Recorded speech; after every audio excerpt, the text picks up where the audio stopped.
حضر حيدر كرداني والله باني دور يجمع كل واحد من درب بياداتي ولا سبب تنجوين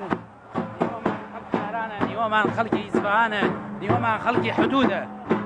کاکەیان گشتەکەمان ڕێکەوتوینە بەر فەرمایشتی وستاکەمان جەنابی شێخ نارۆ فەرموویەتی بێنە خوارەوە هیچ حدود ناخوێنە دوێ ئەمەیش ئەچین بۆ چەشی جەنازەی شێخەکەمان چین بۆ سلێمانی لەسەر فەرمایشتی وستاکەمان هاتوین شێخ نارۆ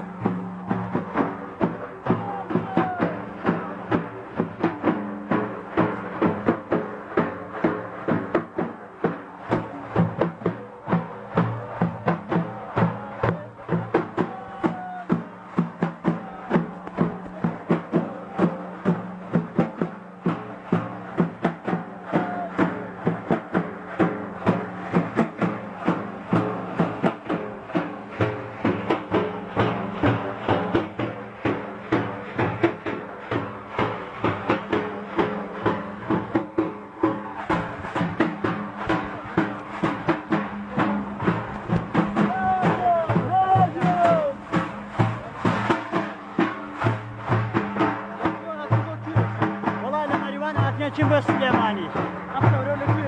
وەڵاو این دەروێژ مەحمووی ئەڵمانەیە ئارە وەڵا